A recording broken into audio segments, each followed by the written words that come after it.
Sell in May and go away. Cette phrase ne vous est normalement pas inconnue si vous êtes un investisseur de la finance traditionnelle. Et bien qu'à première vue, elle n'ait absolument aucun lien avec le monde des crypto-monnaies, elle semble étrangement s'y appliquer. Alors, avons-nous ici la dernière ligne droite de hausse pour prendre des profits avant un énorme crash à venir? C'est justement ce que je vous propose de découvrir dans cette vidéo. Alors, c'est parti!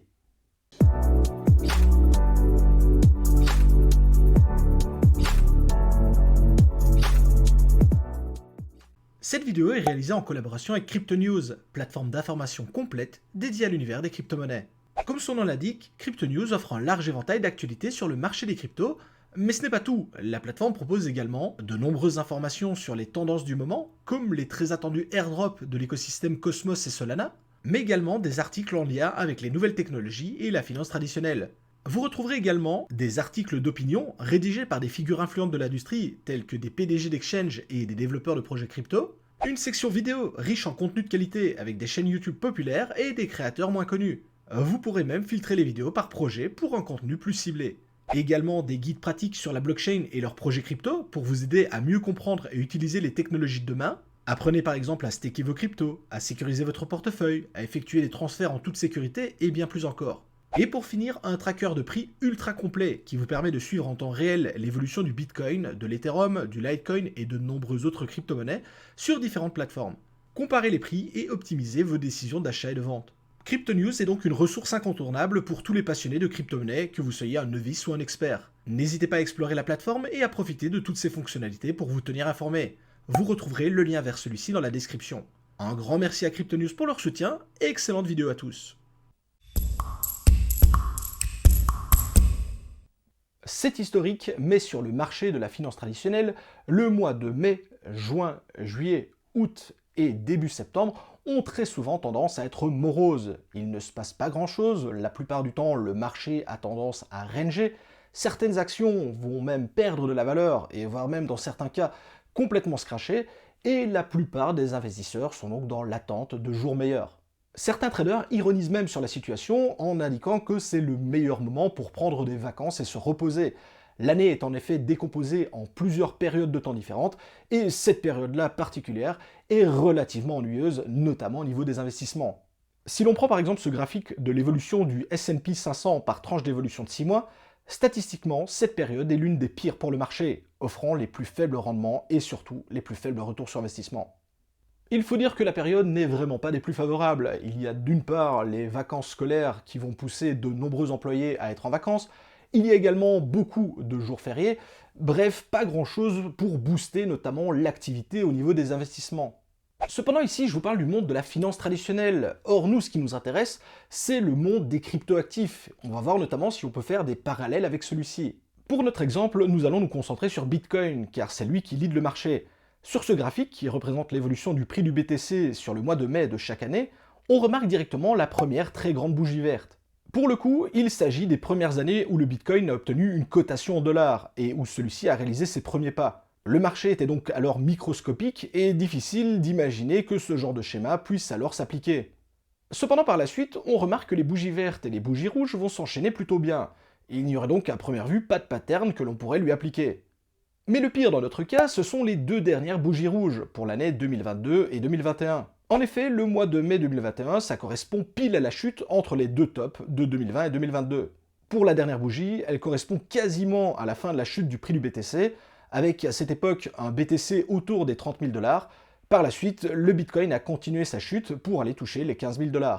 Concernant l'année 2023, la bougie n'est pas présente sur ce graphique, mais quand on regarde sur l'historique de prix pour 2023, on remarque que le mois de mai correspond à une légère baisse du marché. On pourrait y voir une sorte de bougie rouge, et encore, elle serait toute petite dans ce cas-là. A première vue, voilà 3 années que l'on enchaînerait les bougies rouges sur le mois de mai, ainsi que les mois suivants. Dans le meilleur des cas, on aurait un range, et dans le pire des cas, une baisse, voire même une forte baisse.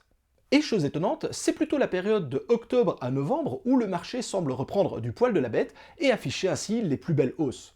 Et donc en disant cela, ça colle relativement bien à ce que je vous ai dit en début de vidéo, à savoir qu'il est intéressant maintenant de prendre des profits afin de générer du cash et mettre celui-ci de côté, de prendre entre 4 à 6 mois de vacances où le marché ne va pas faire grand chose, et revenir plutôt en fin d'année afin de profiter de la forte hausse qui devrait normalement être présente. Mais cette année, elle est très particulière car à la fin du mois d'avril, on va avoir le halving du Bitcoin qui a toujours été un catalyseur sur l'explosion de son prix et notamment l'emballement du marché général des crypto-monnaies. Cependant, il faut savoir que l'explosion du prix, elle ne se fait pas directement au moment du halving, mais plutôt sur une période de temps qui s'étale de 4 à 6 mois après celui-ci. D'ailleurs, si l'on reprend cette infographie, on remarque que 5 mois après chaque halving, le prix du BTC a toujours été supérieur à son prix avant halving. Mieux encore, les 5 mois seraient le début de la hausse, et il faudrait attendre une année complète pour atteindre les sommets, avec notamment ce magnifique 55 000 $ par Bitcoin pour le halving de 2020. Si on prend en compte ces informations, cela voudrait donc dire qu'on peut espérer une hausse du prix du Bitcoin d'ici plus ou moins 5 mois. Et si l'on mélange ces informations avec celles obtenues sur le premier point de la vidéo, eh bien ça semble étrangement collé, puisque effectivement si vous rajoutez 5 mois à partir de fin avril, début mai, eh bien ça nous amène de nouveau sur cette période octobre-novembre, où on aurait ainsi les plus belles hausses au niveau du prix du Bitcoin. Et encore, dans ce cas-ci, il ne s'agirait que du début de la hausse du prix, et on pourrait donc s'attendre d'ici une année complète à avoir le top local, à savoir plutôt mars et avril 2025. Mais pour que tout cela fonctionne et que tout cela soit vrai, il faudrait continuer à avoir cette cyclicité au niveau du marché du Bitcoin. Sauf que depuis 4 mois, il y a un facteur qui n'était pas du tout prévu à l'origine sur le marché, à savoir les ETF Bitcoin. Car depuis leur introduction, le marché des crypto-monnaies et plus globalement celui du Bitcoin, il a totalement changé de visage.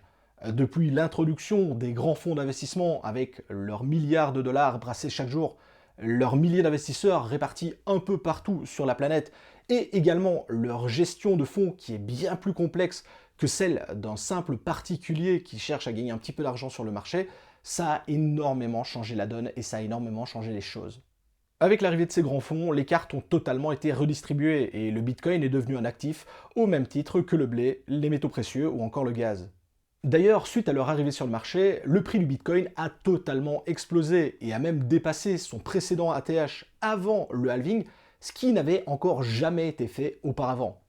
Cela voudrait donc peut-être dire que le système de cycle auquel nous avions été habitués par le passé n'est peut-être plus malheureusement d'actualité.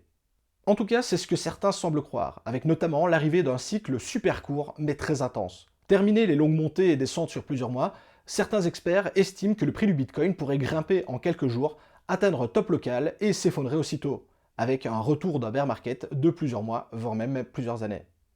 Difficile donc de dire actuellement ce qui pourrait bien se passer. On pourrait par exemple imaginer que l'on est déjà dans ce fameux super cycle avec le top local qui est à l'heure actuelle, et le mois de mai, ça pourrait correspondre à cette correction vertigineuse qui est tant attendue par certains investisseurs. En tout cas, il y a une chose qui est certaine, c'est que depuis l'introduction de ces ETF sur le marché du Bitcoin et plus généralement le marché des crypto-monnaies, les choses ont totalement changé. En ce qui me concerne, malheureusement, je n'ai clairement pas le niveau de compétence suffisante pour vous dire ce qui pourrait bien se passer. Et le pire dans cette histoire, c'est qu'encore une fois, ma boule de cristal, elle semble complètement cassée. Cependant, s'il y a bien une chose que j'ai appris après toutes ces années dans le marché de la crypto-monnaie, c'est que ce n'est jamais, mais alors jamais, une mauvaise chose que de prendre des profits sur un marché, notamment si vous êtes en bénéfice, et ainsi pouvoir récupérer de la liquidité pour éventuellement profiter de certaines occasions qui pourraient s'offrir à vous. J'ai donc commencé à prendre des profits sur certaines de mes positions, suite notamment à la hausse des derniers jours.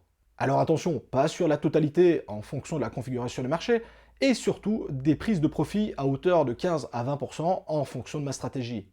En fonctionnant de cette façon-là, si jamais les prochains mois sont complètement catastrophiques, eh bien par chance j'ai récupéré de la liquidité que je vais pouvoir soit conserver, soit réinvestir dans certains projets qui pourraient m'offrir une opportunité.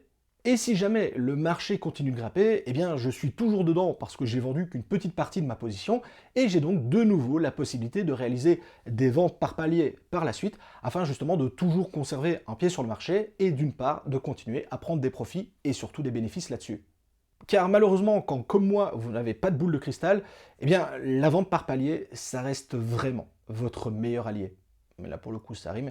Ce que je veux dire par là, c'est que vraiment, avec cette technique, vous n'allez pas faire les plus gros profits, vous n'allez pas faire les plus gros bénéfices, mais vous allez surtout faire du profit et du bénéfice. Et ça, pour le coup, c'est clairement pas donné à tout le monde. Alors pour le coup, je ne sais absolument pas ce que vous pensez de cette stratégie et notamment cette façon de faire avec ce mois de mai qui est vraiment très attendu. N'hésitez pas à me dire en commentaire justement si vous avez déjà commencé à prendre des profits ou si au contraire vous pensez que le Bitcoin va aller beaucoup plus haut et qu'il n'y a donc pas vraiment d'intérêt de prendre des profits à l'heure actuelle. Comme d'habitude, si cette vidéo vous a plu, je compte sur vos likes et votre partage. Ça soutient énormément la chaîne, ça favorise l'algorithme, donc merci à vous. Si vous n'êtes toujours pas abonné à la chaîne, n'hésitez pas à vous abonner et à activer la cloche pour ne manquer aucune de mes prochaines vidéos. Je vous souhaite à tous d'excellents investissements dans le monde des crypto-monnaies. C'était Monsieur TK. Ciao les crypto-fans.